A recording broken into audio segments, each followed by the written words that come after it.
स्नेहदा स्पन्दन स्नेहदा स्पन्दन।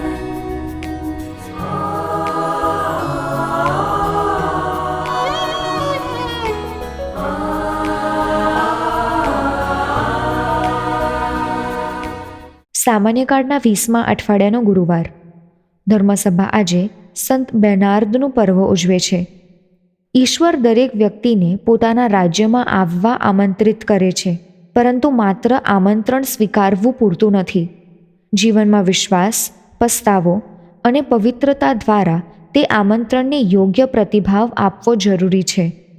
સાંભળીએ સંત માથીકૃત શુભ સંદેશ, અધ્યાય 22, કડી 1-14. પછી ઈસુએ તે લોકોને ફરી દ્રષ્ટાંતો વડે સમજાવવા માંડ્યું. ઈશ્વરનું રાજ્ય પેલા રાજાની વાત જેવું છે. રાજાએ પોતાના પુત્રના લગ્ન પ્રસંગે ભોજન સમારંભ ગોઠવ્યો, પણ તેણે જ્યારે આમંત્રિતોને બોલાવવા નોકરો મોકલ્યા ત્યારે તેઓ આવવા તૈયાર ન થયા. આથી તેણે બીજા નોકરોને એવું કહીને મોકલ્યા કે તમે જઈને આમંત્રિતોને કહેજો કે જુઓ, ભોજન તૈયાર છે. મેં મારા બળદો અને તાજા માજા કરેલા પશુઓને વધેર્યા છે અને બધું તૈયાર છે. ભોજનમાં ચાલો. પણ તે લોકોએ ધ્યાન પર લીધું નહીં.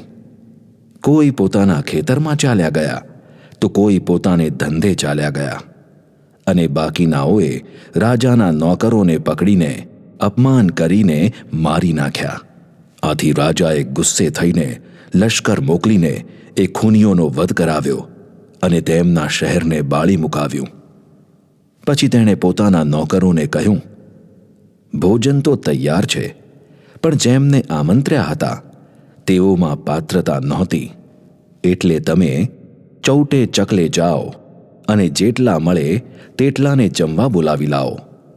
એટલે નોકરોએ તો રસ્તે ઘાટે નીકળી પડીને સારા નરસા જે કોઈ મળ્યા તે બધાને ભેગા કર્યા અને ભોજન ખંડ મહેમાનોથી ભરાઈ ગયો.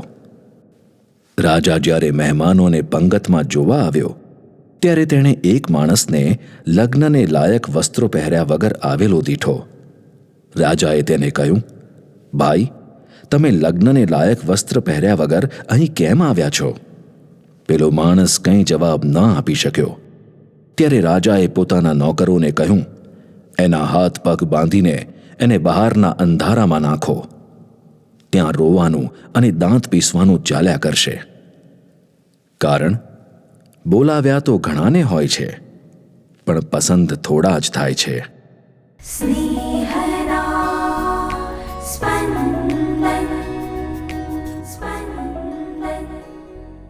આજના શુભ સંદેશના પાઠમાં ઈશ્વરનું નિમંત્રણ, માનવજાતનો પ્રતિસાદ અને ઈશ્વરના રાજ્યમાં પ્રવેશ માટેની યોગ્યતા પર ઈસુનું શિક્ષણ આપતી દ્રષ્ટાંત કથા, નિમંત્રણના અસ્વીકાર અને તેથી અણધાર્યા મહેમાનોને નિમંત્રણ, જેમાં ઈશ્વરની ઉદારતા અને તેમના શિષ્ય બનવાની ગંભીરતા બાબતમાં ઉત્તમ સંદેશ આપે છે.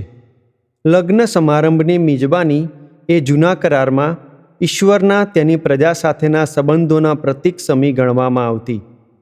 ખાસ કરીને ઈશ્વર સાથેના કરાર અને આનંદ તરીકે, જે યશાયા 25મા અધ્યાય અને 6ઠ્ઠી કલમમાં જોઈ શકાય છે. સિયોન પર્વત ઉપર સર્વશક્તિમાન પ્રભુ બધા લોકો માટે મિષ્ટાનની અને ઉત્તમ પીણાની મિજબાની તૈયાર કરશે. આ મિજબાની એ આનંદી મેળાવડો છે જેમાં ઈશ્વર એમની પ્રજા સાથે એકરૂપ થઈ જશે. આમ લગ્ન સમારંભની મિજબાની ઈશ્વરના રાજ્ય, ઈશ્વરના મુક્તિ માટેના આમંત્રણ અને ઈશ્વર સાથે એકરૂપ થવાના આનંદનું પ્રતીક છે. અહીં રાજા એટલે પિતા પરમેશ્વર અને પુત્ર એ ઈસુ ખ્રિસ્ત છે. રાજાના નિમંત્રણનો ઇનકાર કરનાર લોકો એટલે ઇસરાયેલી પ્રજા, જેમણે પૈગંબરો મારફતે મોકલેલ મુક્તિનું આમંત્રણ ઠુકરાવી દીધું હતું, જે આપણે સમગ્ર જૂના કરારમાં જોઈએ છીએ. પછી રાજાએ બધાને આમંત્રણ આપવા નોકરોને મોકલ્યા, જે સમગ્ર વિશ્વને મુક્તિનું ખુલ્લું આમંત્રણ છે. યશાયા મારફતે પ્રભુ આ સંદેશ પાઠવે છે, હું તને દેશ વિદેશની પ્રજાઓ માટે દીવારૂપ બનાવીશ, જેથી મારી મુક્તિ પૃથ્વીના છેડા સુધી પહોંચી શકે. યશાયાનો 49મો અધ્યાય અને 6ઠ્ઠી કડી. હવે આ આમંત્રણ ગરીબો, હાંસિયાની પ્રજા અને જેણે કોઈ આશા પણ ન સેવી હોય તેમના સુધી વિસ્તરશે. ઈશ્વરની કૃપા ઉદાર તો છે જ, પણ બધાનો સમાવેશ કરનારો પણ છે. લગ્નમાં આમંત્રણ છે, પણ એની માટે યોગ્ય રીતે તૈયાર થઈને જઈએ નહીં તો કફોડી સ્થિતિમાં મુકાવવું પડે. પણ ઈશ્વરની મિજબાનીમાં આ યોગ્યતા એટલે હૃદય પલટો, નેકી ને સદાચારી જીવનની વિશુદ્ધતા ધારણ કરવી પડે. ઈશ્વરનું આમંત્રણ સાર્વત્રિક છે, પણ આપણે એ માટેની યોગ્યતા પુરવાર કરવી પડે, તો જ એમાં સામેલ થઈ શકીએ. ઈશ્વર તો માનવ માત્રને રોજ એમના રસ્તે ચાલવા માટે આમંત્રણ આપે છે, જેથી માનવજાત સાથે એમનો સંબંધ ગાઢ બને. પણ એ આમંત્રણનો આદર કરીને એને યોગ્ય પ્રતિસાદ આપવા માટે આપણે આપણી જાતને યોગ્ય રીતે તૈયાર કરવી પડે. એ પાત્રતા ન કેળવીએ તો આમંત્રણ છતાંય આપણે ઈશ્વરની મિજબાનીમાં ભાગ લેવાને અયોગ્ય ઠરીએ.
Thank you.